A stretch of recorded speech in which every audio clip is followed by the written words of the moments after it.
जब श्री कपिल भगवान ने अध्यात्म योग की चर्चा माता देवहूति से आरंभ की तो इस संवाद के प्रथम में ही सबसे पहले ये बात स्पष्ट हो जाती है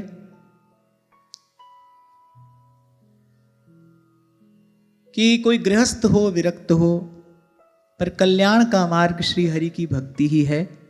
और वहां गोस्वामी जी कहते हैं, भक्ति स्वतंत्र सकल गुण खानी पर बिनु सतसंग न पावही प्राणी।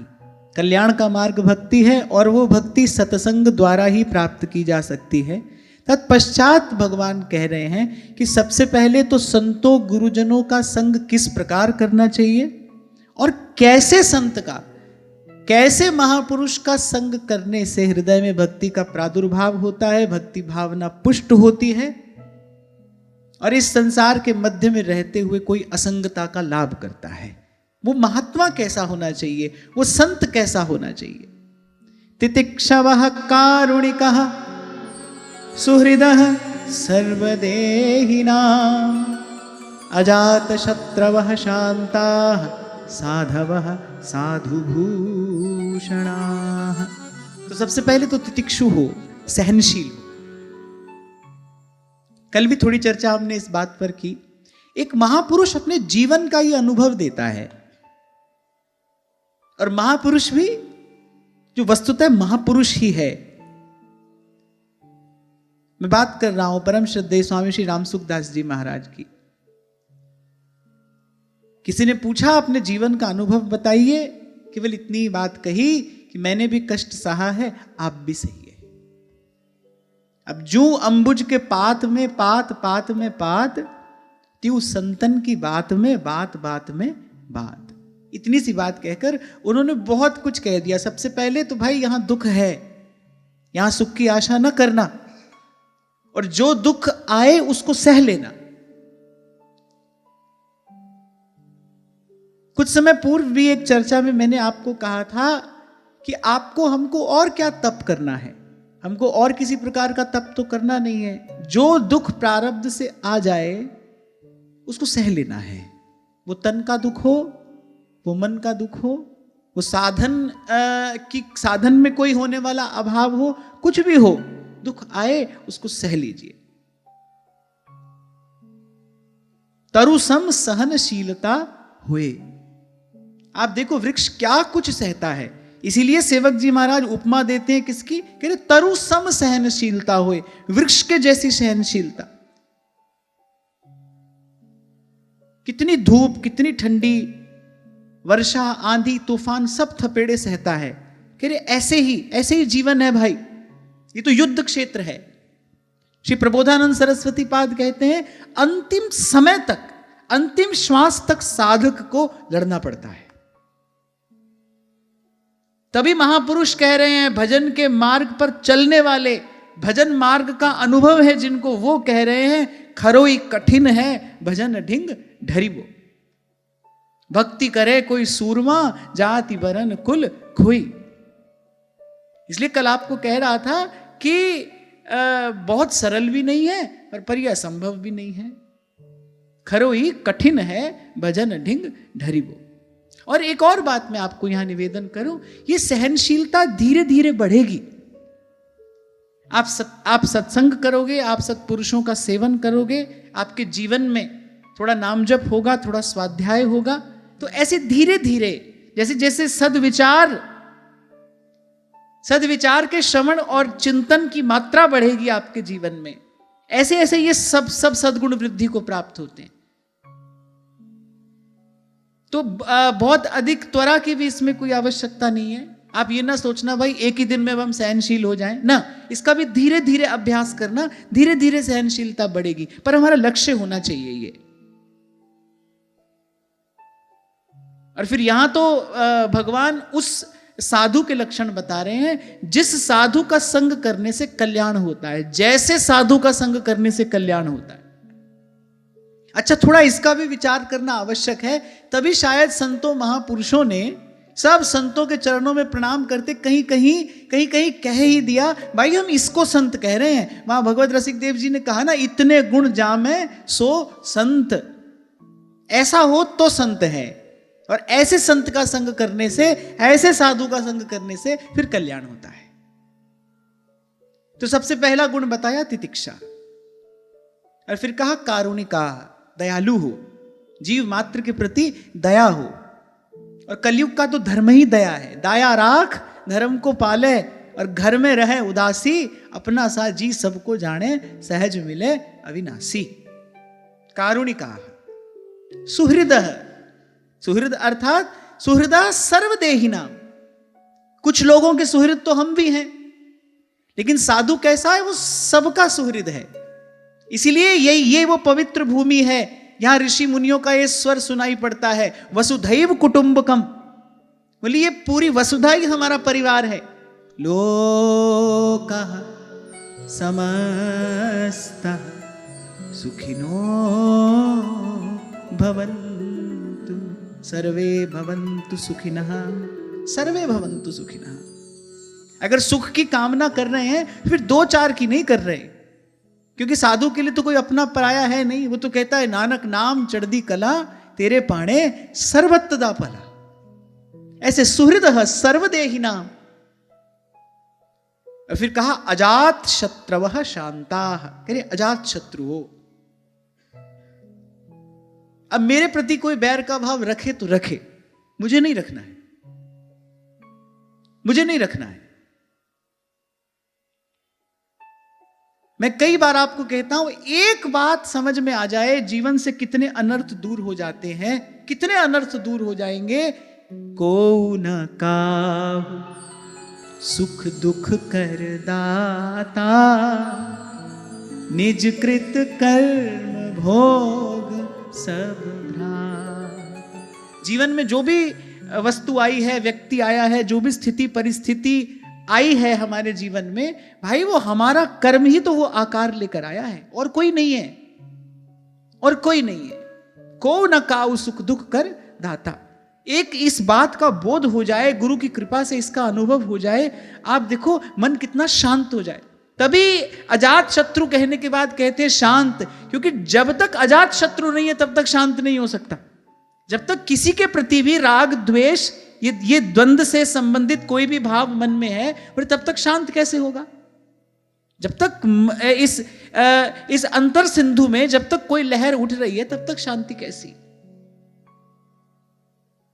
फिर अजात शत्रु हो, निर्वैर, और फिर कहा शांता, सब द्वंद्वों से अतीत हो।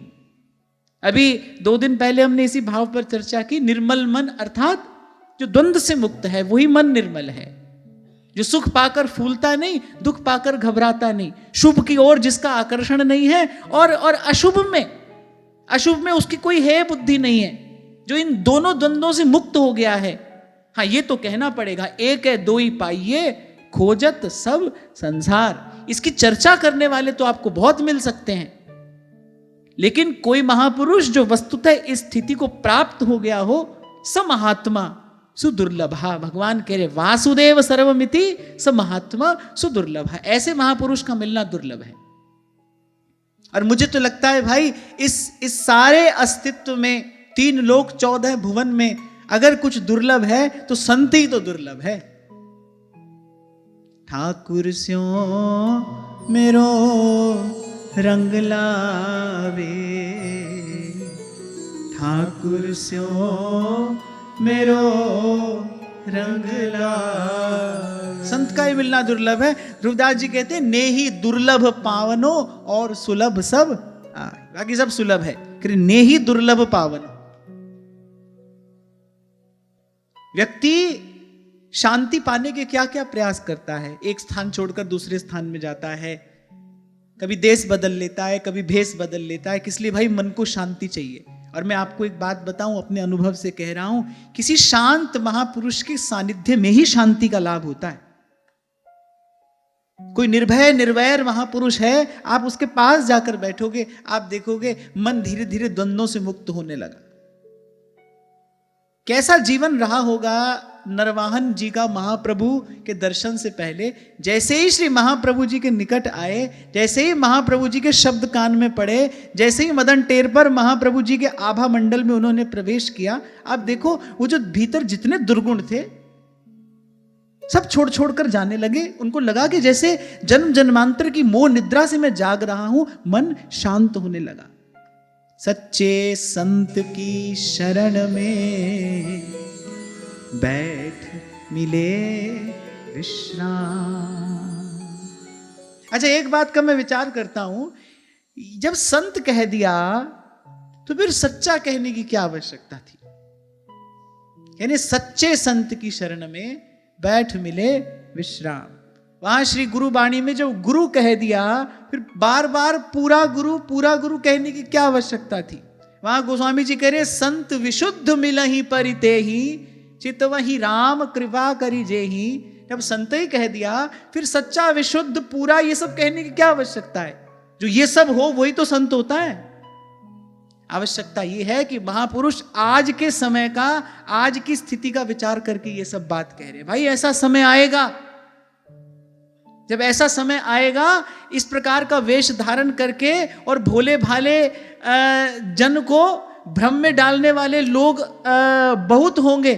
तो इसलिए संत को इन सद्गुणों से पहचानना। नहीं तो जब संत ही कह दिया, फिर सच्चा कहने की आवश्यकता क्या है? संत सच्चा ही तो होता है, जो सच्चा है वही तो संत है। पूरा हुआ तभी तो गुरु हुआ है, पूरा हुआ तो गुरु है, नहीं तो शिष्य ही तो है। पर बार बार कह रहे हैं, गुरु पूरा पाइए बड़ भागी, पार ब्रह्म पूर्ण गुरुदेव, कर कृपा लागू तेरी सेव। फिर पूरे गुरु का सुन उपदेश, और पार ब्रह्म निकट करी पेख। तो महापुरुष त्रिकालदर्शी होते हैं ना, तो उन्होंने देख लिया कि भाई ऐसा समय आएगा। जैसे व्यास जी कहते हैं, बग ठग की संगति भई और परिहरि गए जो हंस। और व्यास जी तो 500 साल पहले ये बात कह रहे हैं। 500 बरस पहले व्यास जी ने कह दिया, रसिक रसिक सब चल बसे, अब नीरस रहे कुंस। बग ठग की संगति भई और परिहरि गए जो हंस। बोले भेष तो बड़ा सुंदर होगा, देखते ही लगेगा कि वाह किसी सिद्ध पुरुष का दर्शन हो गया, पर बोले भीतर कोई सार नहीं होगा। इसीलिए साधु को कहीं पर भी, किसी भी शास्त्र में, किसी भी पुराण में, किसी भी इतिहास में, किसी भी संत महापुरुष की वाणी में साधु को कहीं भी वेश से पहचानने की बात नहीं कही गई है। बोले साधु को इन सद्गुणों से पहचानना, ये सद्गुण है तो साधु है। और फिर जैसा समय, जैसी स्थिति हो और महापुरुषों ने जैसी आज्ञा की हो, उसी का पालन करना चाहिए। महापुरुष आज्ञा कर रहे हैं, भाई इन सद्गुणों से साधु को पहचानना, इन सद्गुणों से संत को पहचानना। अजात शत्रवः शांताः, कि शांत हो, जिसके पास बैठकर शांति का अनुभव हो। अब भाई किसी के मन में क्या बवाल है, उसके चेहरे पर तो लिखा नहीं रहता है, हमको कैसे पता चलेगा? श्री हरिवंश प्रमाण मनम, यानी अपना मन प्रमाण है। जिसके पास बैठकर मन शांत होने लगे। या फिर एक और बात, जिसके पास बैठने मात्र से आपके भीतर आपको समाधान अनुभव होने लगे। अच्छा, और ये कोई छोटी घटना नहीं है। जब भीतर की गांठ खुलती है, रोम रोम में उल्लास होता है, आनंद होता है। इसलिए कई बार आपसे कहता हूं, जब इस जीवात्मा को गुरु का दर्शन होता है, किसी से पूछना नहीं पड़ता, किसी से कुछ जानना नहीं होता, भीतर एक घटना घटती है, वही सबसे बड़ा प्रमाण है, वही बता देता है। क्योंकि जीवात्मा जान लेती है, पहचान लेती है, यही मेरी ठौर है, यही मेरा ठिकाना है, यहीं पर मुझे विश्राम मिलेगा। हां, तो मैं ये कह रहा था कि शांति के लिए व्यक्ति कितना प्रयास करता है, पर शांति तो भाई सच्चे संत की शरण में ही प्राप्त होती है। सच्चे संत की शरण में बैठ मिले विश्राम। और फिर कहा साधवः और साधु भूषणाः। बोले आप भी साधु हो, अरे बोले साधु का सम्मान करने वाला भी हो। कई बार तो ये देखने में आता है, व्यक्ति साधु हो गया, बोला अब तो भाई हमको सबसे सेवा कराने का अधिकार प्राप्त हो गया, अब हमको किसी की सेवा क्यों करनी है। कई बार जो मैंने आपको अपने जीवन की घटना सुनाई, जब बड़े बाबा ने मुझे 2 संकल्प कराए कि बेटा जीवन में ये 2 कार्य कभी नहीं करना, साथ ही एक बात उन्होंने ये कही थी, बोले बेटा जीवन भर संत सेवी बनकर रहना। बोले हमको साधु नहीं होना है, हमको साधु का सेवक बनकर रहना है, हमको संत नहीं होना है, हमको संतों की सेवा में रहना है। और मुझे तो ऐसे लगता है कि मुझे जैसे सुख के भंडार की चाबी दे गए वो महापुरुष। 2-3 बात समझाकर, 2-3 बात उन्होंने जीवन में समझाई, और उन 2-3 बातों के कारण ही आज जीवन में सब सुख है, सब आनंद है। मैं तो आपनो भाग आपुन कहत, मैं तो कई बार आपके बीच में कह चुका कि जब मैं विचार करता हूं तो मुझे लगता है भाई संसार का सबसे सुखी जीव मैं ही हूं। लेकिन इस सुख की चाबी वो संत दे गए 2-3 बात समझाकर। और अब मैं देखता हूं और थोड़ा विचार करता हूं, थोड़ा चिंतन करता हूं, तो वो 2-3 बात में उन्होंने संसार के बीच में रहते हुए संसार से बचने का उपाय बता दिया, 2-3 बात समझाकर। और उन 2-3 बातों में एक बात ये थी, बोले बेटा कभी नहीं सोचना मुझे साधु होना है, बोले हमको सदा ही अंतिम श्वास तक बोले साधु की सेवा करनी है, हमको संत नहीं होना है, हमको संतों का सेवक बनकर रहना है। भाई मानव मन ऐसा है, 100 बार कोई झूठ सुने तो सच लगने लगता है। आप 100 बार एक झूठ सुनो, क्योंकि पुनरावृत्ति में एक शक्ति होती है। जब आप किसी चीज को बार बार दोहराते हैं, हाथ को भी बार बार घिसोगे तो ऊर्जा उत्पन्न होती है ना, घर्षण से ताप उत्पन्न होता है। किसी भी चीज की आप पुनरावृत्ति करते हो तो उसमें एक शक्ति प्रकट होती है। मंत्र भी तो ऐसे ही सिद्ध होता है, मंत्र को बार बार जपा जाता है तो मंत्र में शक्ति उत्पन्न होती है। ऐसे 100 बार जब आप एक झूठ सुनते हो तो आपको लगने लगता है कि इसमें कुछ सार है। 100,000 बार ये बात सुनोगे, आप सुबह से लेकर शाम तक महाराज जी सुन रहे हो, तो एक बार आपको भी लगने लगेगा भाई आप कुछ हो। और बस जैसे ही आपको लगा, बस वहीं से आपका पतन आरंभ हुआ, वहीं से। इसलिए तो कहा प्रेम को पंथ करार महा, तलवार की धार पे धावनो है। बोले तलवार की धार पर दौड़ने जैसा है, नेक सी चूक और गए, थोड़ी सी चूक। एक बार विचार करो, जिन नारद जी के मन में कामदेव क्षोभ उत्पन्न नहीं कर सका, कोई छोटी घटना नहीं थी ये। रहा न काहू धीर सबके मन सिज हरे, उसमें किसी के भी मन में विकार उत्पन्न करने की सामर्थ्य है। कामदेव से अगर आज तक कोई अपराजित रहा है तो केवल श्री कृष्ण है। अच्युतम केशवम कृष्ण दामोदरम राम नारायणम जानकी वल्लभम। एक वही अच्युत हैं। पर यहां देखो, हरि की भक्ति के बल पर नारद जी भी अच्युत रहे। कामदेव जिनके मन में विकार उत्पन्न नहीं कर सका, वहां नारद जी के मन की जो दशा हुई आप सब जानते हो। और उसके मूल में क्या था? प्रशंसा के शब्द। वो जो प्रशंसा के शब्द थे, उन्होंने देखो थोड़ी देर के लिए हरि गुरु से विमुख कर दिया। प्रशंसा का क्या परिणाम हुआ? क्यों गोस्वामी जी कहते हैं लोक मान्यता अनलसम तप कर कानन दाह। बोले साधु को, तपस्वी को इससे दूर रहना चाहिए, प्रयास पूर्वक दूर रहना चाहिए। ये तो लाख बार चिपकने का प्रयास करेगी, पर आपको दूर रहना है इससे। हरि गुरु से विमुख कर दिया नारद जी को प्रशंसा के शब्दों ने। कैसे? महादेव ने समझाया, उनकी बात नहीं मानी, गुरु से विमुख हुए। क्रोध में आकर अपने इष्ट आराध्य को श्राप दे दिया, हरि से विमुख हुए। और ये कैसे हुआ? प्रशंसा से हुआ।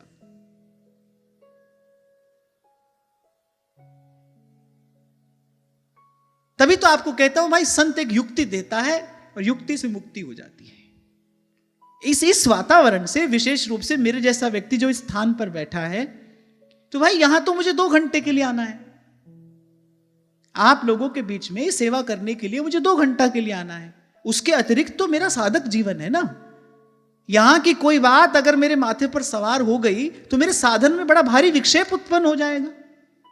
और ना जानो छिन अंत कवन बुद्धि घटई प्रकाशित। सुबह से लेकर शाम तक आप दंडवत प्रणाम स्वीकार कर रहे हो, सुबह से लेकर शाम तक आप भक्तों की जय जयकार सुन रहे हो, देख रहे हो। अरे कब मन इसको स्वीकार कर बैठे, कुछ पता है क्या?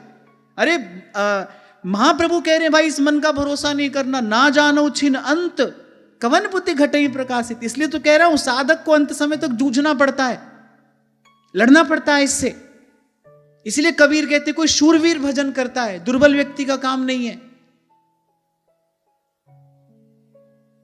अगणित द्वंद्व देह के पथ हैं। हां, पर आपका भाव, आपका लक्ष्य, अंतर्यामी यदि देख रहा है कि पवित्र है, फिर भगवान संभाल करते हैं। भाई मैं जो बात आपको कह रहा हूं, मैं ये नहीं कह रहा हूं कि हमारे किए कुछ हो रहा है, ना ना, सुख तेरा दिता नहीं है। पर इस भजन मार्ग की जो अनुकूलताएं और जो यहां पर कुछ बाधक तत्व हैं, उनकी चर्चा हम कर रहे हैं। तो ये सब है यहां पर, इससे दूर रहना पड़ता है, इससे बच के रहना पड़ता है।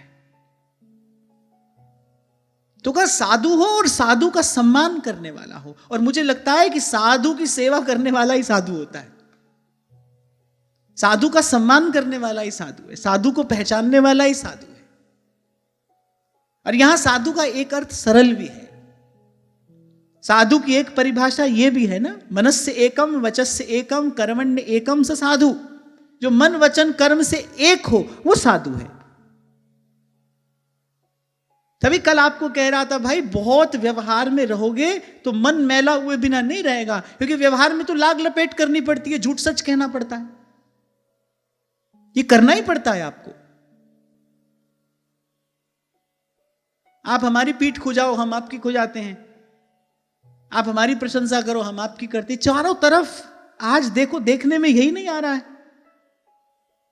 हम उनके यहां जा रहे हैं, वो हमारे यहां आ रहे हैं, हम उनकी प्रशंसा कर रहे हैं, वो हमारी प्रशंसा कर रहे हैं। ये सब क्या है? और एक बात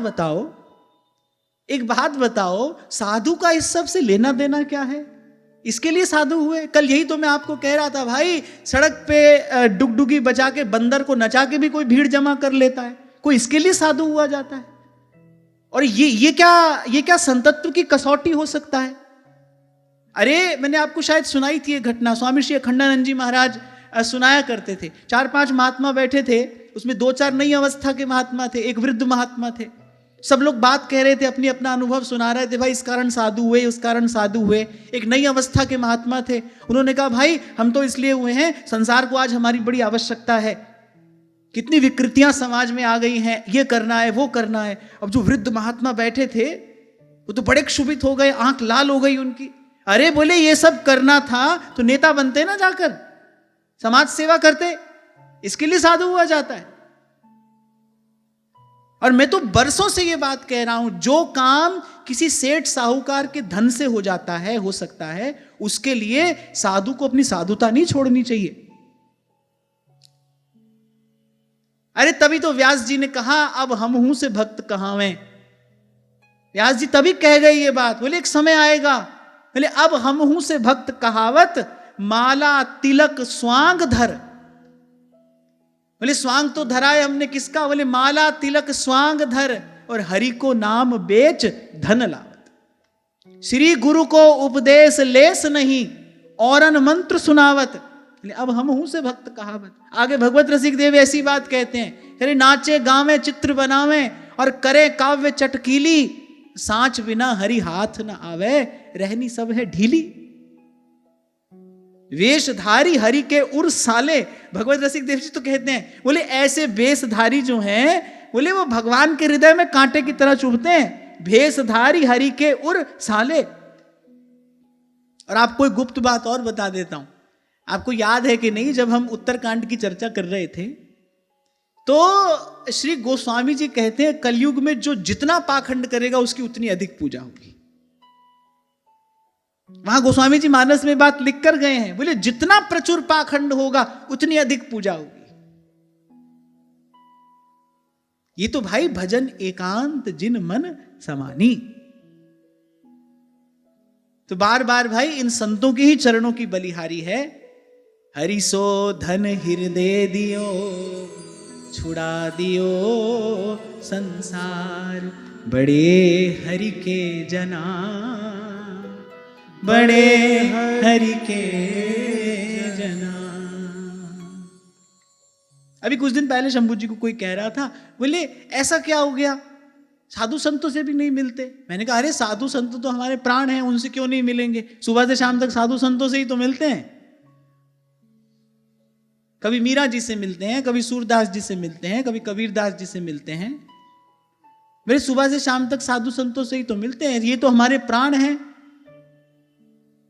भाग खुला हमारा साध संगत सू सांवरिया के बट की। हमारा भाग खुला है इनसे मिलके, तो इनसे क्यों नहीं मिलेंगे? और प्रभु से दिन रात मांगते भी यही हैं, दिन रात यही मांगते हैं। कहो नानक हम यही हवाला, राख संतन के पाछे माधो माधो माधो हम ऐसे तू ऐसे। तो भाई हम तो दिन रात साधु संतों से मिलते हैं, इन्हीं से मिलेंगे और इन्हीं से मिल के रहेंगे, इन्हीं से मिल के रहेंगे। अब क्या है ना भाई, व्यवहार में मिलने से फिर आप हमारे आइए, हम आपके आइए, आना जाना लेना देना, ये नहीं होता भाई। अब ये और नहीं कर सकते, ये करके थक गए। अब मैं नाचो थक्यो गोपाल। मैं बिल्कुल नहीं कह रहा हूं कि कोई हम भजन करते हैं, ना ना ना, आप बिल्कुल ये अर्थ ना लेना कि कोई हम दिन रात भजन करें, ना, ये नहीं करते हैं। भजन तो जैसा तैसा जो प्रभु करा रहे हैं सो ठीक है। पर इन संत महापुरुषों की कृपा से, सत्संग की कृपा से अब इतनी कृपा प्रभु की हो गई भाई, ये जो ये व्यवहार है ये और नहीं किया जाता। कोई आए, कोई हरि की चर्चा करे तो उसके लिए हमारे प्राण न्यौछावर है। इसी के लिए तो जीवन है। अब जीवन में और बचा क्या है? अब जीवन में और रहा क्या है? हमको जीवन में और करना क्या है? मानस में एक बड़ा सुंदर प्रसंग है, जब मनु शत्रुपा तप कर रहे हैं, भगवान प्रकट हुए तो मनु जी ने वरदान मांगा। फिर भगवान ने महारानी शत्रुपा से कहा कि माता आप भी कुछ कहिए। आप देखिए मनु जी ने तो जो मांगना था मांग लिया, भगवान ने दे भी दिया। फिर महारानी शत्रुपा क्या मांगती हैं? मुझे इतना प्रिय है ये प्रसंग। महारानी शत्रुपा क्या कहती हैं भगवान से? जय निज नाथ भगत तब आई, जो सुख पावही जो गति लहाई। कि प्रभु मुझे और कुछ कहना नहीं आता है, मैं आपसे क्या मांगूं, मुझे मांगना भी नहीं आता है। बोले जो आपके भक्त आपसे चाहते हैं ना, जो आपके भक्त आपसे चाहते हैं, जो सुख पावही जो गति लहाई। वो जो सुख पाते हैं कथा कीर्तन का, आपके दरस परस का, वो जो गति प्राप्त करते हैं, सोई सुख सोई गति सोई भगति। बोले वही सुख वही गति वही भक्ति। अपनी ओर से उन्होंने कुछ नहीं कहा।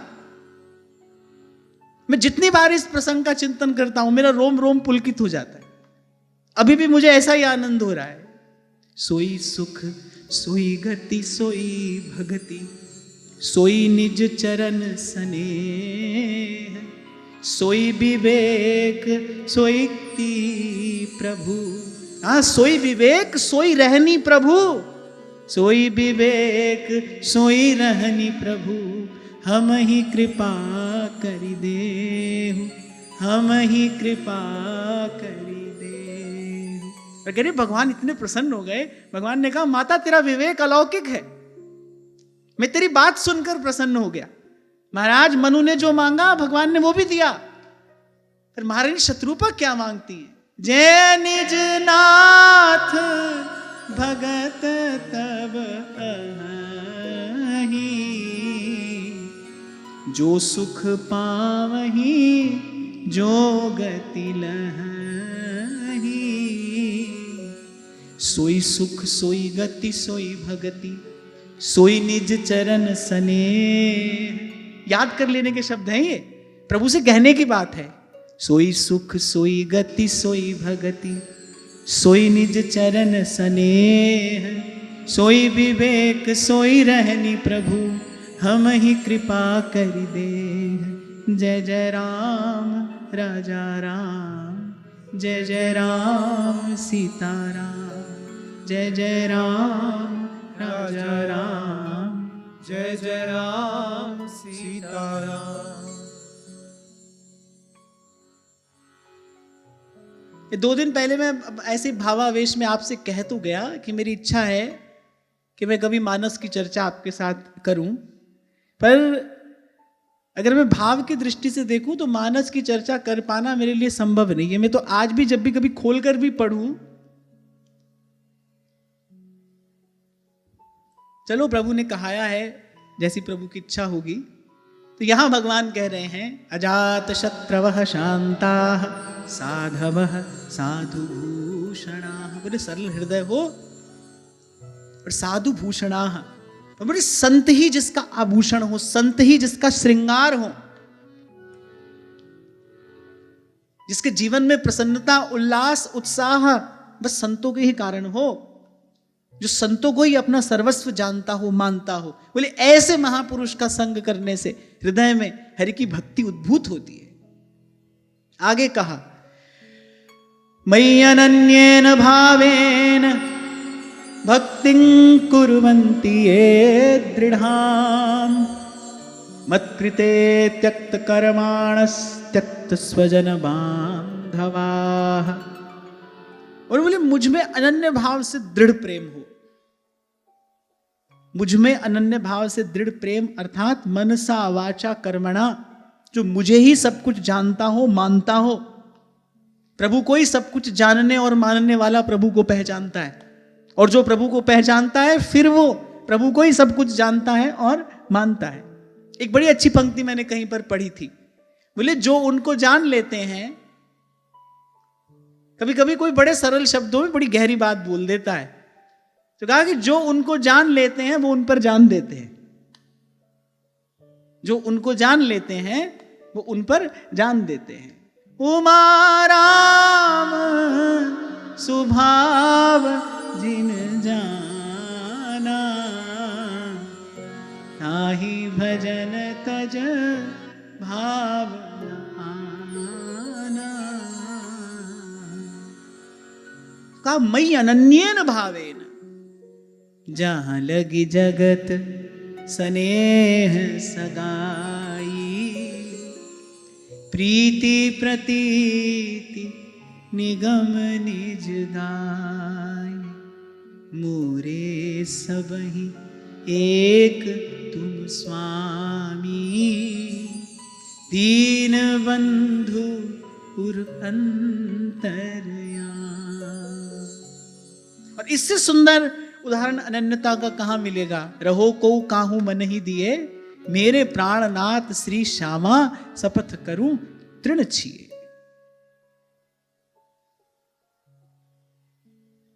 तनुवांग भनो मनोभिरमलैः सोहम तवैवाश्रित। कहा मयि अनन्येन भावेन भक्तिं कुर्वन्ति ये दृढ़ाम। और माने हरि की भक्ति में ही जिसकी निष्ठा हो, भगवत भजन में ही जिसकी सहज रुचि हो, सहज प्रवृत्ति हो, जो हरि भक्ति के सन्मुख किसी भी साधन को न जानता हो न मानता हो। कभी कभी भजन भी करते हैं और साथ साथ में किसी अन्य साधन का भी आदर भीतर बना रहता है, किसी की महत्ता बनी रहती है। छोटा सा प्रसंग श्री स्वामी जी महाराज के पवित्र चरित्र में श्रवण करने को मिलता है कि जब कोई आए उनके पास पारस मणि लेकर, तो महादेव ने यही कहा था, भाई जो ये पारस मणि लेना अस्वीकार कर दे उसी को अपना गुरु बनाना। जब श्री स्वामी जी के चरणों में उपस्थित हुए तो श्री स्वामी जी ने कहा कि भाई जो गांठ में बांध कर आए हो उसको पहले जमुना जी को निवेदन कर आओ, तब तो तुम्हारी गांठ में दूसरा अमूल्य रत्न हम बांधें। तो पारस मणि तो श्री स्वामी जी की आज्ञा पाकर जमुना जी में निवेदन कर दी, लेकिन पारस मणि की जो महत्ता थी, जो महत्व बुद्धि थी उसके प्रति, जो आदर बुद्धि थी उसके प्रति, वो बनी रही। बार बार मन में ये विचार करते थे, बोले अरे ऐसे ही पारस मणि फिकवा दिए, पारसमणि होती तो उससे कितनी साधु सेवा करते। अच्छा, अगर व्यवहार की दृष्टि से देखो ना, हम अगर अपनी बुद्धि लगाएंगे तो हमको लगेगा सही बात तो कह रहे हैं, पारसमणि भगवान ने दी है, उसको फेंकने की क्या आवश्यकता थी, उससे सेवा कर लेते। पर स्वामी जी महाराज ने उसको भजन में विघ्न माना जाना, तभी तो कहा पहले इसको छोड़ कर आओ, तब तो तुम्हारे हाथ में प्रियालाल का भजन देंगे। तो बाहर से तो छोड़ दिया, लेकिन मन से नहीं छोड़ पाए। और जब तक मन से पारसमणि पकड़ी है, तब तक भजन में सुख कैसे आए। यह जो एक मन बहुत ठौर करी कहो कौन सच उपायो। तो कभी कभी ऐसा होता है, भजन भी हम करते हैं, लेकिन किसी अन्य साधन की महत्ता, उसके प्रति आदर बुद्धि भी बनी रहती है। और यहीं से जो भजनानंद है बह जाता है, इसी छिद्र से बह जाता है। इसीलिए भगवान ने कहा मयि अनन्येन भावेन। तीर्थ व्रत को नहीं अंदेशा, तुम्हारे चरण कमल का भरोसा।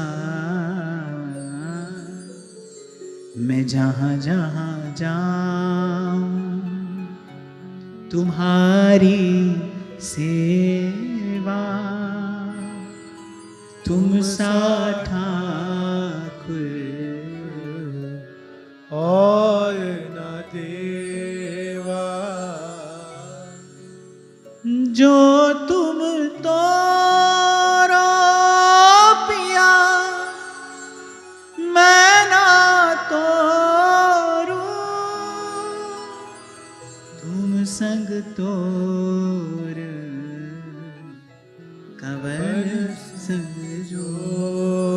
तीर्थ व्रत को नहीं अंदेशा, बस तुम्हारे चरण कमल को भरोसा। मन क्रम वचन तुम्हारी आशा, ऐसी भक्ति करे रैदासा। श्री रघुनाथ जी के संग जानकी जी रही, लखन जी रहे, और वहां भरत जी भी सतत श्री रघुनाथ जी के संग रहे।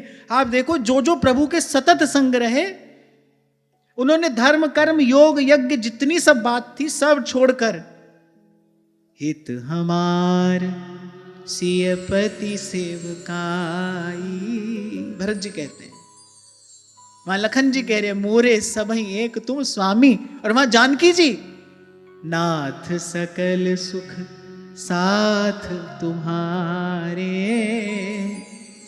शरद विमल विधु बदन निहारे, शरद विमल विधु बदन निहारे, नाथ सकल सुख साथ तुम्हारे। तो भगवान करे ऐसा कोई हो, मयि अनन्येन भावेन भक्तिं कुर्वन्ति ये दृढ़ाम, भक्ति भावना दृढ़ हो, सुख दुख का धक्का सहने वाली हो, अपना स्थान ना छोड़े। सुख मिला तो भी भगवान को भूल गए, दुख आया तो भी भगवान को भूल गए। दृढ़ भक्ति हो।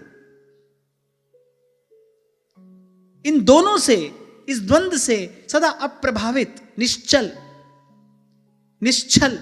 निर्मल, निष्किंचना, सान कामयमाना निरोध रूपत्वात्, नारद जी कहते हैं ऐसी भक्ति। मत कृते त्यक्त कर्माणस्त्यक्त स्वजन बांधवा। और भगवान आज्ञा दे रहे, कह रहे मेरे लिए संपूर्ण कर्म,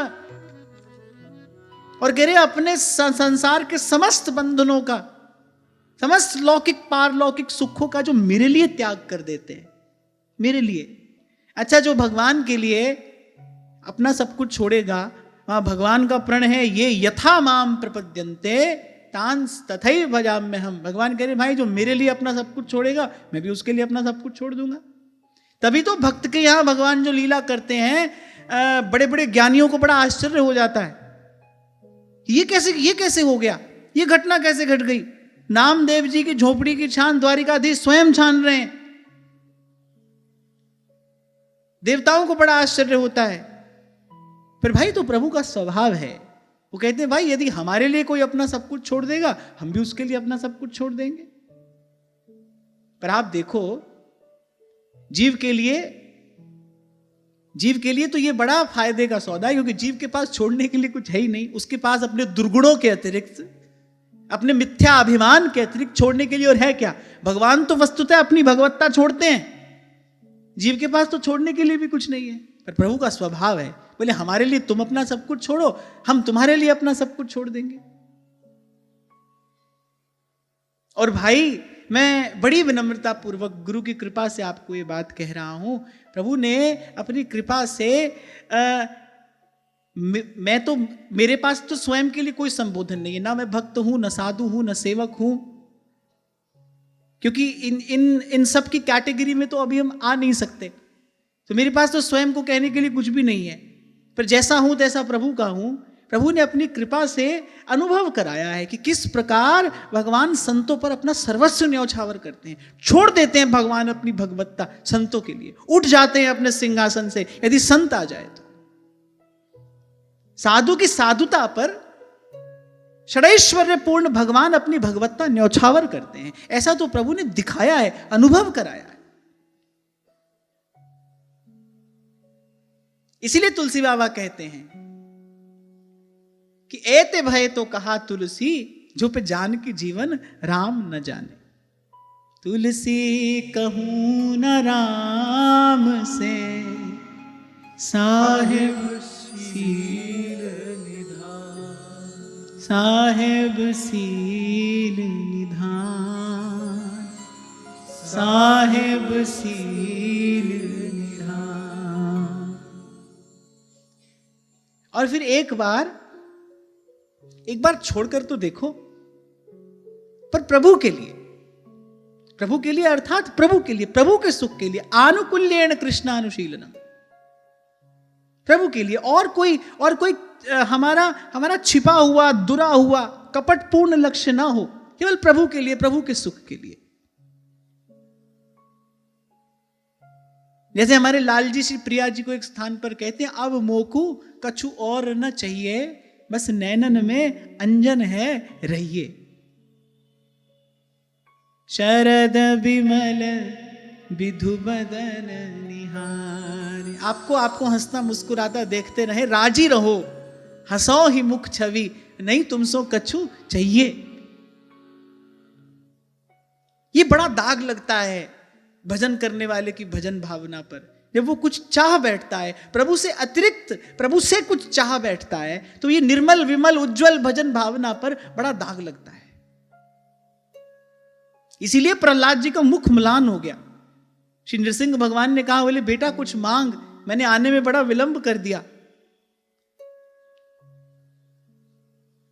जैसे स्कूल में देर से जाने पर फाइन लगता है ना, जुर्माना, तो भगवान ने कहा बेटा मैंने भी आने में बड़ा विलंब कर दिया, मुझे थोड़ा जुर्माना देना चाहिए, तो मुझसे कुछ मांग, मुझे बड़ा सुख होगा, संतोष होगा। कह रहे प्रहलाद जी का मुख म्लान हो गया। बोले प्रभु आप हमारी भजन भावना पर, बोले ये टीका लगाने की बात मत करिए, हम आपसे कुछ लेने के लिए आपका भजन नहीं करते, बस आपको चाहते हैं और आपको चाहते रहें। नाथ सकल सुख साथ तुम्हारे, शरद विमल विधु बदन निहारे। क्योंकि माँ कौशल्या बहुत समझा रही हैं, बेटी तू वन में मत जा, तू मेरे पास रह, मैं तुझे भांति भांति की कथाएं सुनाऊंगी, कहानियां सुनाऊंगी, तुझे देखूंगी तो मुझे कुछ जीवनाधार मिलेगा। और वैसे भी वन का वास तेरे योग्य नहीं है। कहते हैं कौशल्या माँ ने कभी जानकी जी को भूमि पर पांव नहीं रखने दिया, पग नहीं धरने दिया, और वो बिना ही पादत त्राण के वन गमन करेंगी, तो माता का हृदय तो धीरज धर ही नहीं पा रहा।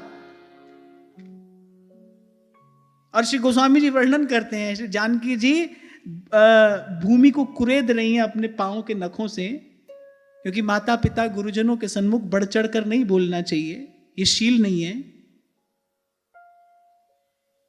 और एक सती साध्वी स्त्री को यदि मुख देखने का अधिकार है तो केवल अपने पति के ही मुख को देखने का अधिकार है। सबकी बात सुन रही हैं, भूमि पर दृष्टि किए भूमि जा, और सब बात सुनने के बाद सजल नयन है, बस श्री रघुनाथ जी की ओर देखकर इतना ही कहा, नाथ सकल सुख साथ तुम्हारे शरद विमल विधु बदन निहारे।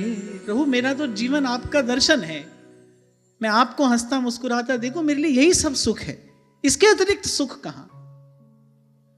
एक एक चरित्र की कैसी भाव दशा का वर्णन तुलसी बाबा अयोध्या कांड में करते हैं, अद्भुत है।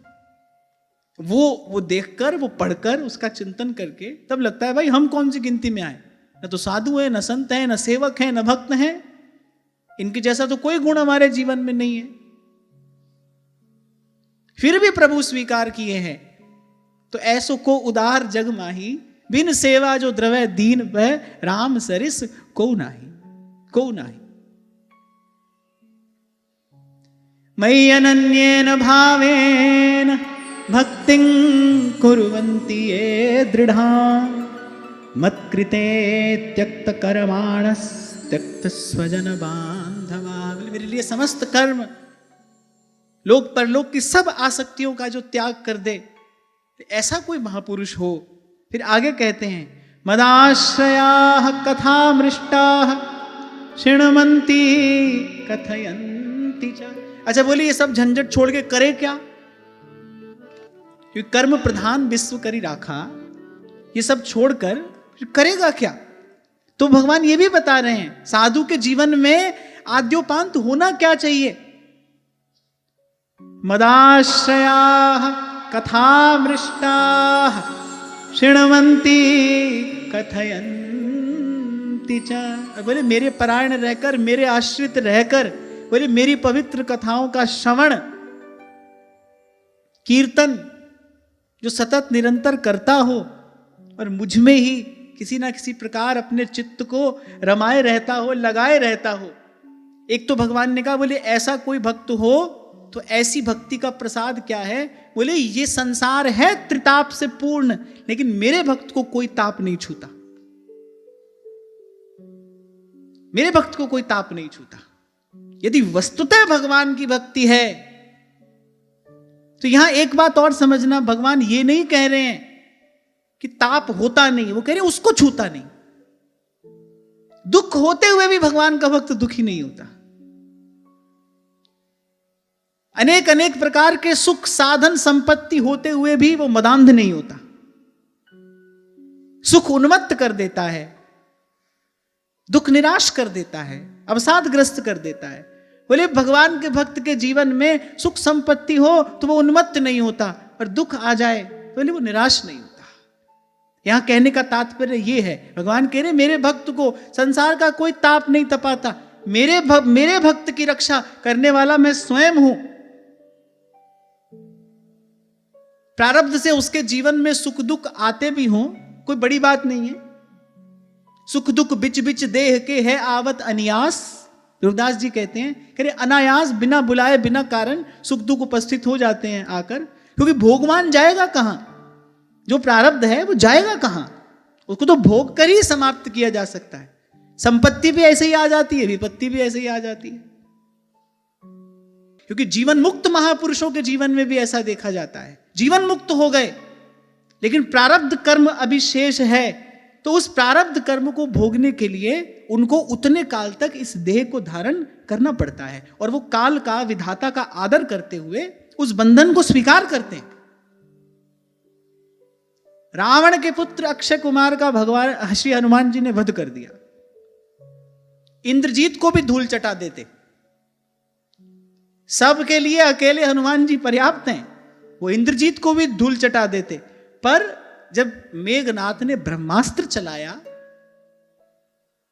तो कह रहे पवन पुत्र ने रख लिया ब्रह्मा जी का मान रख लिया। श्री हनुमान जी ने ब्रह्मा जी का मान रख लिया। अच्छा, ब्रह्मा जी बांधने वाले ही हैं, ब्रह्मा जी बांधने वाले ही हैं।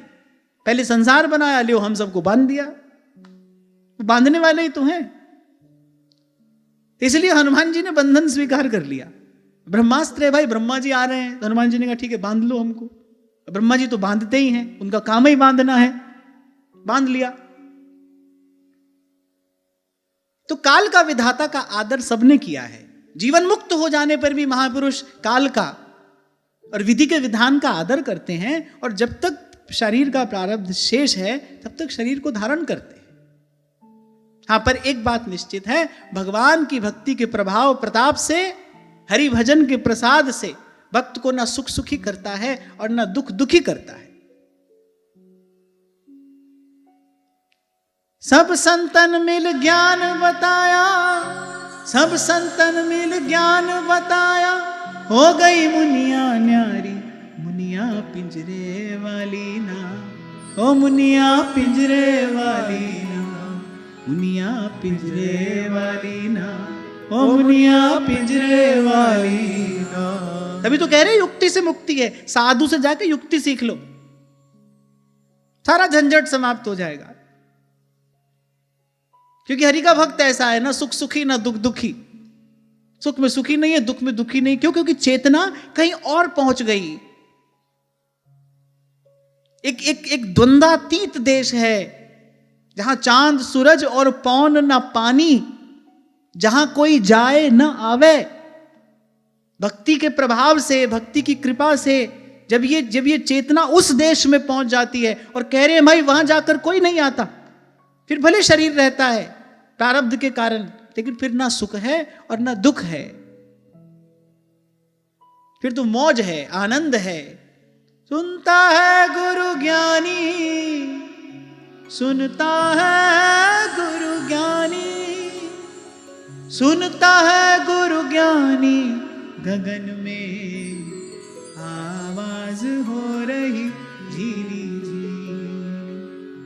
कभी कभी जीवन मुक्त महापुरुषों को ये बंधन अरुचिकर भी प्रतीत होता है। तभी कबीर कहते हैं, जा मरने से जग डरे। अरे मैं तो उस मरने की प्रतीक्षा कर रहा हूं। मेरे मन आनंद, कब मरी हो कब भेटी हो। अरे कब मिलन होगी प्रियतम से, कब मरी हो कब भेटी हो, कब मरी हो कब भेटी हो, पूर्ण परमानंद, पूर्ण परमानंद। तो भाई जब तक प्रारब्ध है तब तक भक्त करेगा क्या? मदाश्रयाः कथा मृष्टाः शृण्वन्ति कथयन्ति च। उसका कालाक्षेप इसी प्रकार होना चाहिए। हरि की कथा और हरि के नाम का कीर्तन, संतों गुरुजनों की सेवा, इस संपत्ति को संभालिए, इस संपत्ति को बढ़ाइए, इस संपत्ति की अभिवृद्धि में लगिए। मनवे के जात किसे नहीं पुछनी, ओथे अमला दे होणगे नवेड़े, समझ मन मेरे भजन कर गोविंद दा। मन वे भजन कर गोविंद दा, मन वे भजन कर गोविंद दा। तो भगवान ने 10 गुण बताए हैं यहां, एक बार फिर दोहरा लेते हैं, फिर आगे बढ़ते हैं। सबसे पहला तितिक्षा, तितिक्षवः। फिर दूसरा कारुणिकाः, दया करुणा, सुहृदः, सबके प्रति सद्भाव, सुहृदः सर्वदेहिनां। चौथा अजात शत्रवः, अजात शत्रु, निर्वैर। पांचवा शांत। छठा सरल। सातवां कि साधु सेवी हो। भगवान तो कह रहे साधु भूषणाः, संत ही जिसका श्रृंगार हो, संत ही जिसका आभूषण हो।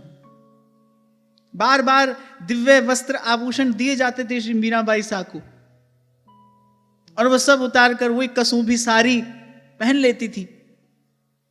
मांगती भी यही है, गोविंद जीरी लीला गास्या, पहर कसूंभी सारी, शाम मन चाकर राखो जी, सांवरिया चाकर राखो जी। और एक और बात मैं आपको बताऊं, इस जीवन का, इस जीवात्मा का श्रृंगार वस्तुतः साधु ही कर सकता है, संत ही कर सकता है। प्रभु से मिलन के योग्य है तो इस जीवन को संत ही बनाता है, साधु ही बनाता है। कह रहे जिसने साधु को ही आभूषण की तरह धारण किया है, संत के वचन जिसके कान के आभूषण हैं, संत जिस ओर दिखा रहा है, संत जिस दृश्य का संकेत कर रहा है, उसी का दर्शन जिसके नेत्रों का आभूषण है, संत की वाणी जिसके मुख का श्रृंगार है, संतों की चरण धूलि जिसके मस्तक की शोभा है, इस प्रकार संतों से ही जिसने अपने जीवन का श्रृंगार किया है, भगवान कह रहे ऐसा साधु, और फिर कह रहे अनन्य हो, कह रहे मुझ में अनन्य, उसकी भक्ति दृढ़ हो, किसी प्रकार की मिलौनी ना हो, किसी प्रकार की मिलावट ना हो, मनसा वाचा कर्मणा मेरे ही प्रति समर्पित हो, मुझ पर ही आश्रित हो, और बोले मेरे लिए लोक परलोक की सब वासनाओं का त्याग करके और बस बैठी रहूं कुंजन के कोने, श्याम राधिका गाऊं। व्यास जी के जीवन में स्थिति का दर्शन होता है। व्यास भरोसे कुंवरी के सोवत आम पसार, काहू केवल भजन को काहू को आचार, व्यास भरोसे कुंवरी के सोवत पांव पसार। यहां श्री कपिल भगवान, वस्तुतः साधु कैसा होता है, कैसे साधु का संग करने से कल्याण होता है, कैसे साधु का संग करने से जीव बंधन मुक्त होता है, अरे ऐसा साधु हो तब बात बने। तभी तो भगवान ने कहा सुदुर्लभा। अब ये सब गुण लेकर ढूंढने जाओ बड़ी कठिनाई है भाई। भगवान ही मिलाएं तो मिलाएं, प्रभु ही मिलाएं तो मिलाएं। ये प्रार्थना प्रभु से ही तो की गई है। हो कोई ऐसो रे भेटे संत, मेरी लाहे सगली चिंत, ठाकुर स्यो मेरो रंग लावे, ठाकुर स्यो मेरो रंग लावे। बोले अनन्य हो, भक्ति दृढ़ हो। और थोड़ी सी बात जो अभी मैंने आपको निवेदन की ना, किसी अन्य साधन का आदर न रह जाए। भाई हमारा जो होगा अब प्रभु के नाम से ही हो जाएगा, जो होना होगा यहीं से हो जाएगा। एक भरोसो, एक बल, एक आस विश्वास। हमको कोई और साधन नहीं करना है। हम किसी साधन की निंदा या किसी साधन का खंडन नहीं कर रहे हैं। हम ये भी नहीं कह रहे कि किसी अन्य साधन से कुछ नहीं होता है, ना ना, हम ये भी नहीं कह रहे हैं। हम ये कह रहे हैं हमको इसकी आवश्यकता नहीं है, हमको इसका आश्रय नहीं लेना है। अभी कुछ दिन पहले किसी ने पूछा था, बोले कि क्या आप ज्योतिष में विश्वास नहीं करते? अरे ज्योतिष तो वेदांग है। वेद के 6 अंगों में एक ज्योतिष भी है। तो मैंने कहा मैं ज्योतिष में तो विश्वास करता हूं, ज्योतिषियों में विश्वास नहीं करता। ज्योतिष तो भाई वेद की विद्या है, उसके मूल आचार्य महादेव हैं, उसको तो प्रणाम है। पर हमारे महाप्रभु कह रहे भाई सबको प्रणाम है, पर हम इसको सादर अस्वीकार करते हैं। हमको जीवन में इसकी आवश्यकता नहीं है। हम ये नहीं कह रहे हैं, हम उसके होने या ना होने पर प्रश्न चिन्ह नहीं लगा रहे हैं।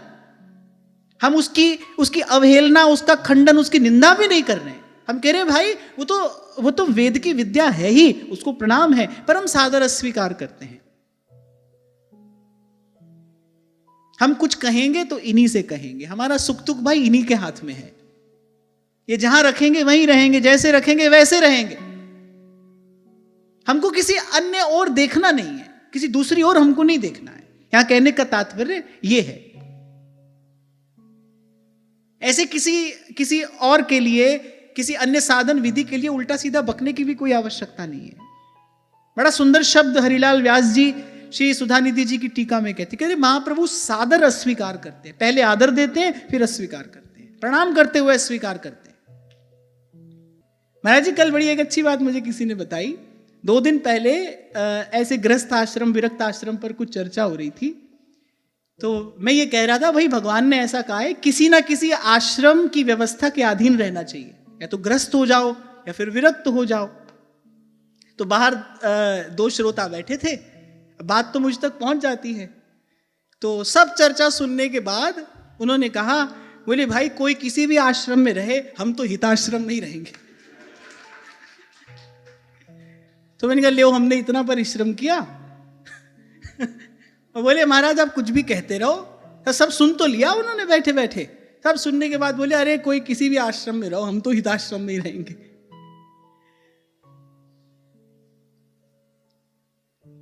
तो माने अनन्य दृढ़, सूधो चले आपने धर्म। और फिर कहता हुआ मैं आगे बढ़ू, किसी का खंडन नहीं, किसी की निंदा नहीं, किसी की अवहेलना नहीं। जो है भाई भगवान की लीला है, उसको प्रणाम है। हमको हमारे आचार्य ने जो मार्ग दिया है, हमको सीधे सीधे उस पर चलना है। हमारे लिए सब विधियां यही हैं। हमने श्री जी के नाम का कीर्तन कर लिया, हमने मंगल गान कर लिया, हमने अपनी कुंज में बैठ के वृंदावन शतलीला का गान कर लिया, हमने इस भक्त नामावली का पाठ कर लिया। हमको भाई भक्त भगवान के पास में ही रहना है, हमको अपनी भाव भावना में ही बने रहना है। आप कहो कि भाई जब आप सब विधियां छुड़ाने की बात कर रहे हो, फिर हम करेंगे क्या? तो भगवान ही बता रहे हैं, मदाश्रया कथा मृष्टा शृण्वन्ति कथयन्ति च तव कथामृतम् तप्त जीवनम् कवि भिरीदितम् कल्मषापम्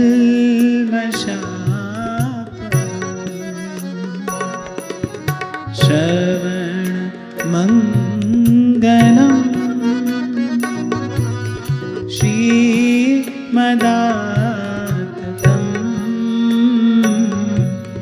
भुवि गृह्णन्ति ते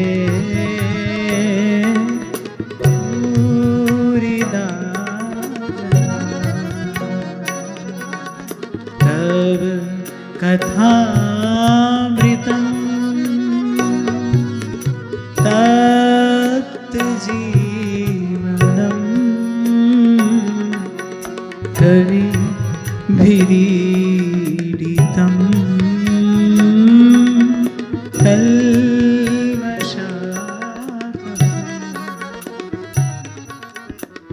तो ये 10 लक्षण साधु के बताकर फिर आगे एक बड़ी महत्वपूर्ण बात भगवान कह रहे हैं, बहुत ध्यान से सुनना। त एते साधवः साध्वी सर्वसंग विवर्जिताः संगस्तेष्वतते प्रार्थ्यः संगदोष हराहिते। बड़ा महत्वपूर्ण श्लोक है। तो भगवान ने पहले साधु के लक्षण बताए और फिर भगवान अपनी माता को क्या संबोधन दे रहे, हे साध्वी। जैसे कबीर जब कोई बात कहते तो कहते कबीर सुनो भाई साधु, माने साधक के काम की बात है ये। पहले तो भगवान ने स्पष्ट कर दिया, माता तुम मोक्ष मार्ग को प्राप्त करना चाहती हो, इसीलिए मैं तुमसे ये सब कह रहा हूं। सबके काम की बात नहीं है ये। जिसको अभी घर दुकान की पड़ी है उसके लिए ये मार्ग नहीं है। पहले भी आपको मैंने कहा था, श्रीमद् भागवत के प्रत्येक अध्याय के विश्राम में लिखा है पारमहंस्याम संहितायाम, ये परमहंसों की संहिता है, ये मोक्ष मार्ग है। मोक्ष मार्ग अर्थात जो इस संसार रूपी द्वंद्व से सदा सदा के लिए मुक्त कर दे। संसार से संसार में किसी भी प्रकार की कामना का लेश यदि है तो भाई उसके काम की बात नहीं होगी।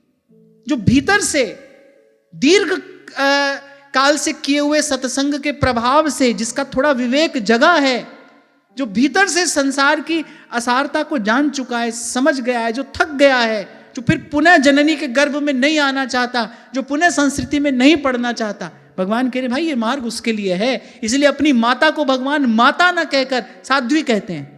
साध्वी माने तुम साधना के मार्ग पर चल रही हो, इसलिए ये बात तुमसे कहता हूं। त एते साधवः साध्वी सर्वसंग विवर्जिताः। तो भगवान ने कहा हे साध्वी, ऐसे सर्व संग परित्यागी महापुरुष ही साधु होते हैं। आप देखो 10 गुण कहने के बाद फिर भगवान ने जो सबका सिरमौर लक्षण है वो कहा, बोले सर्व संग परित्यागी।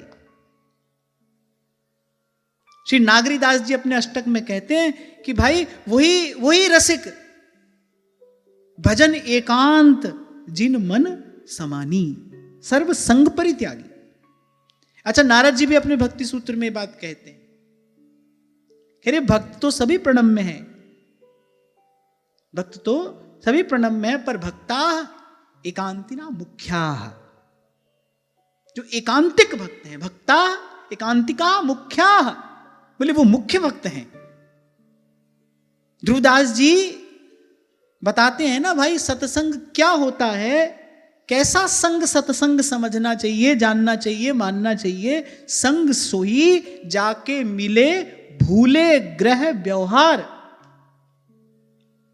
वहां महादेव उत्तरकांड में कहते हैं, किसको कहना चाहिए सत्संग, जिसके आदि मध्य और विश्राम में सत्य के अतिरिक्त कोई और चर्चा ना हो, सतपथ की बात हो, सद्विचार हो, सदमार्ग का जिसमें चिंतन हो, सत्य स्वरूप भगवान की आराधना की विधि जहां हो, उसको सत्संग जानना चाहिए। और यहां भगवान कह रहे भाई इन सब सद्गुणों को साथ लेकर जो सर्व संग परित्यागी है, ऐसा महापुरुष मिलेगा तो ही जो संग दोष, संसार के संग के कारण जो दोष आ गया है, कह रहे ऐसे महापुरुष के संग से ही वो संग दोष दूर होगा। इसलिए आरंभ में ही मैंने आपको कहा, पहले तो भगवान ने यह बता दिया कि कल्याण का मार्ग भक्ति है, फिर ये कहा भक्ति प्राप्त कैसे होती है, बिन सत्संग न पावहि प्राणी। फिर भगवान ने कहा सत्संग का अर्थ क्या है और कैसे महापुरुष का संग करना चाहिए। बाकी सब बात भगवान एक एक श्लोक में कहते हैं, लेकिन कैसे महापुरुष का संग करना चाहिए इसके लिए भगवान ने 4 श्लोकों का उच्चारण किया। पहले 10 लक्षण बताए, तितिक्षवः कारुणिकः सुहृदः सर्वदेहिनां अजात शत्रवः शान्ताः साधवः साधुभूषणाः मयि अनन्येन भावेन भक्तिं कुर्वन्ति ये दृढाम् मत्कृते त्यक्तकर्माणस्त्यक्तस्वजनबान्धवाः मदाश्रयाः कथामृष्टाः शृण्वन्ति कथयन्ति च तपन्ति विविधास्तापा नैतान् मद्गतचेतसः। पहले भगवान ने ये कहा और फिर मैंने कहा ये सबसे महत्वपूर्ण बात कही, कौन होता है साधु, कि जो सर्वसंग परित्यागी है। क्योंकि भाई संसार के कम अधिक संग से संग जन्य दोष आता ही है, आता ही है, आता ही है। अरे और तो बात छोड़ो, किसी पात्र में मदिरा रखी हो, अब ना हो पहले कभी रखी हो, उस पात्र में भी यदि गंगा जल डाल दिया जाए फिर साधु पुरुष उसका सेवन नहीं करते, संग दोष आ गया है वहां पर। ऐसे संसार के किसी भी प्रकार के संग से संग दोष अवश्यम भावी है, आता ही है। कोई अपने आप को ऐसा सिद्ध ना समझे भाई हम तो सबके बीच में रहते हैं पर अछूते रहते हैं, सबके बीच में भी रहते हैं पर हम पर इसका कोई प्रभाव नहीं पड़ता। ये तो बड़ी हास्यास्पद बात है। महाप्रभु कह रहे पारासर सुर इंद्र कलप कामिनी मन फंद्या, तुम उनसे भी बड़े हो, परे देह दुख द्वंद कौन क्रम काल निकंद्या। एक बात मैं आपको और अपनी ओर से निवेदन कर दूं, शायद कल भी आपसे मैं कह रहा था, साधु को कभी लगता ही नहीं है मैं साधु हूं, प्रेमी को कभी नहीं लगता है कि मैं प्रेमी हूं, भक्त अपने आप को कभी भक्त मानता ही नहीं है, कभी नहीं मानता है। क्यों? क्योंकि भक्ति ऐसा दैन्य लेकर आती है और दैन्य के सिंहासन पर ही वो विराजमान होती है। ए दरबार दीन को आदर रीति सदा चली आई। अभी मैं आपको मानस के प्रसंग में कुछ कह रहा था। जब श्री भगवान वन को चले गए तो कहते वहां वन में रहते हुए तापस भेषधारी श्री रघुनाथ जी कह रहे कभी कभी बैठे बैठे उनके नेत्र सजल हो जाते हैं, मन दुखी हो जाता है। क्यों? कह रहे केवल भरत जी को याद करके, भरत जी का स्मरण करके कभी कभी भगवान उदास हो जाते हैं, दुखी हो जाता है मन। और स्वयं तुलसी बाबा कह रहे हैं, भरत सरिस को राम सनेही, जग जप राम राम जप जेही। और आप मानस में देखिए, इस पूरे प्रसंग में सबसे अधिक दुख अगर किसी ने पाया है तो वो भरत जी ने पाया है, क्योंकि वो जीवन भर इसी ताप से तपते रहे कि मेरे कारण रघुनाथ जी को इतना कष्ट हुआ, मेरे से बड़ा पापी, मेरे से बड़ा अधम और कौन होगा, मेरे कारण प्रभु ने इतना कष्ट पाया।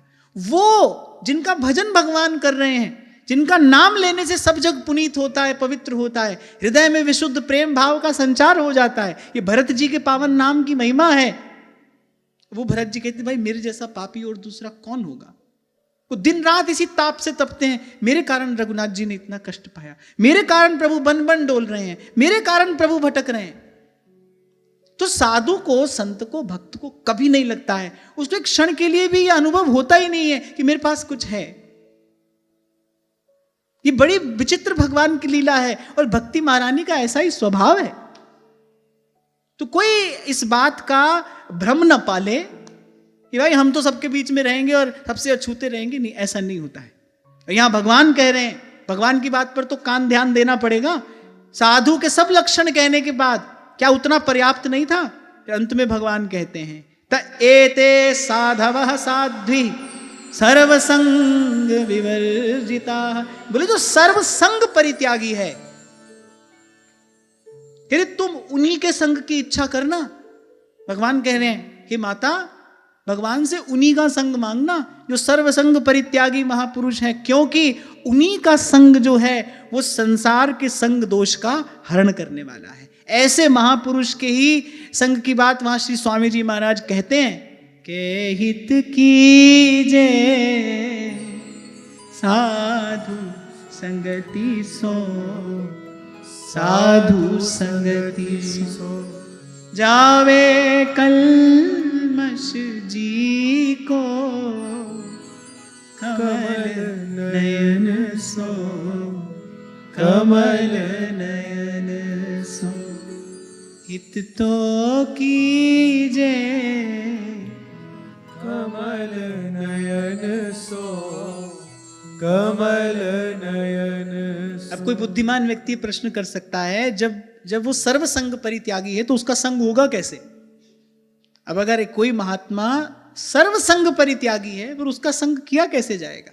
तभी कल मैंने आपको विस्तार पूर्वक कहा था, भाई जो संत का शब्द है, जो उसका भाव है, जो उसका विचार है, उसी का संग, उसी का चिंतन, उसी के अनुकूल अनुरूप अपने जीवन को ढालने का प्रयास, यही वस्तुतः महापुरुष का संग है। क्योंकि महापुरुष जो सब सर्व संग छोड़कर बैठा है, वो दिन रात हमारे संग में क्या करेगा? उसको सुबह से शाम तक भगत जगत में नहीं रहना है भाई, उसको नहीं रहना है, उसको ये सब नहीं करना है। वो तो कछु लेना न देना, मगन रहना। उसका संग होगा कैसे? उसका संग करने की विधि यही है, जो उसका भाव है, जो उसका विचार है, जो उसका चिंतन है, उसका संग, उसका मनन, उसका चिंतन, उसका निधिध्यासन। और बोले वही इस संसार के संग जन्य दोष को हरने वाला है। आज मैं आते आते ये विचार कर रहा था कि जितने लक्षण श्री भगवान अपने श्रीमुख से कह रहे हैं, तो ये सब पढ़ते पढ़ते मुझे नरसिंह जी का वो पद याद आ रहा था, वैष्णव जन तो तेने कहिए पीर पराई जाने रे।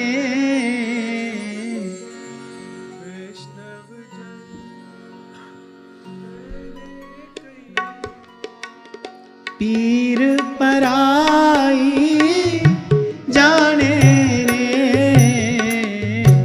पर दुखे उपकार करे सो, मन अभिमान ना आने रे, पर दुखे उपकार करे मन अभिमान ना आने रे। वैष्णव जन तो तेने कहिए सकल लोकમાં સૌને વંદે, નિંદા ના કરે કેની રે. सकल लोकમાં સૌને વંદે, નિંદા ના કરે કેની રે.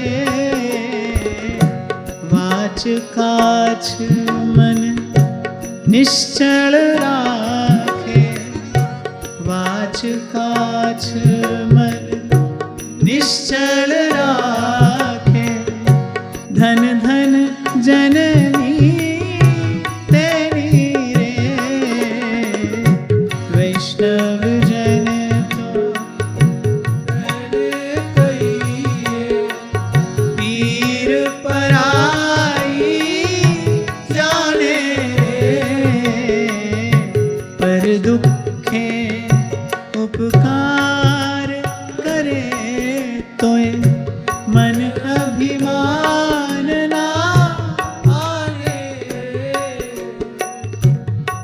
समदृष्टि ने तृष्णा त्यागी, पर स्त्री जन मात रे. समदृष्टि ने तृष्णा त्यागी, पर स्त्री जन मात रे. जिह्वा थकी असत्य न बोले, जिह्वा थकी असत्य न बोले. पर धन नव झाले हाथ रे. वैष्णव जन तो तेने कहिए पीर पराई जाने रे. वैष्णव जन तेने कहिए मोह माया व्यापे नहीं जैन, दृढ़ बैराग जना मन मारे. मोह माया व्यापे नहीं जैन, दृढ़ बैराग जना मन मारे. राम नाम सो ताड़ी लागी, राम नाम सो ताड़ी लागी. सकल तीरथ तेना मन मारे. वैष्णव जन तो तेने कहिए पीर पराई जाने रे. वैष्णव जन तेने कहिए भूतल भक्ति पदारथ मोटू, ब्रह्मलोक मां नाही रे. भूतल भक्ति पदारथ मोटू, ब्रह्मलोक मां नाही रे. पुण्य करी अमरापुरी पाया, पुण्य करी अमरापुरी पाया. अंते 84 माही रे. वैष्णव जन तो तेने कहिए पीर पराई जाने रे. वैष्णव जन तो वणलोभी ने कपट रहित छे, काम क्रोध निर्वारा रे. वणलोभी ने कपट रहित छे,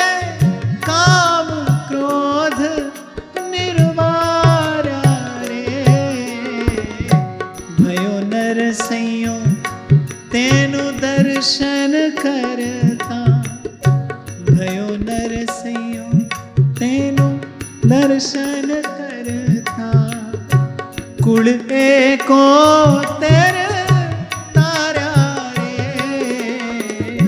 वैष्णव जन तो तेने कहिए पीर हराई जाने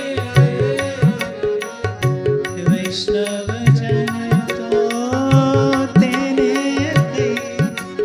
फिर नरसिंह मेहता जी तो कहते हैं संग क्या, अरे ऐसे वैष्णव का, ऐसे साधु का, ऐसे संत का दर्शन भी हो जाए तो यहां तो कह रहे हैं कि कुल एको तेर तारा रे, बोले कितने कुलों का उद्धार हो जाता है ऐसे किसी संत का दर्शन हो जाए।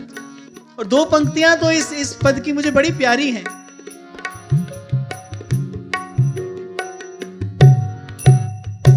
मोह माया व्यापे नहीं जैन दृढ़ बैराग जेना मन मारे। मोह माया व्यापे नहीं जैन दृढ़ बैराग जेना मन मारे। राम नाम सु ताली लागी, राम नाम सु ताली लागी। जिसकी जिह्वा पर निरंतर राम का नाम है, राम नाम सु ताली लागी, राम नाम सु ताली लागी। सकल तीरथ तेना मन मारे। वैष्णव जन तो तेने कहिए पीर पराई जाने रे। पर दुखे उपकार करे तोय मन अभिमान ना आवे रे। वैष्णव जन तो तेने कहिए, वैष्णव जन तो तेने कहिए, वैष्णव जन तो तेने कहिए। तो भगवान ने कहा कि माता ऐसे ही किसी सत्पुरुष के संग की प्रार्थना करना, क्योंकि ऐसे ही संत का संग, बोले संसार का जो संग दोष आ गया है, बोले उसको दूर करने वाला है। तो ऐसा कोई संत मिले, कोई ऐसो रे सुखदाई जिस हरि की कथा सुनाई, जिस भेटे गति होए हमारी। आज की वार्ता ही श्री जी के चरणों में निवेदन करते हैं। महाराज श्री के चरणों में प्रणाम। आप सबके हृदय स्थित प्रभु को, भाव प्रभु को नमन।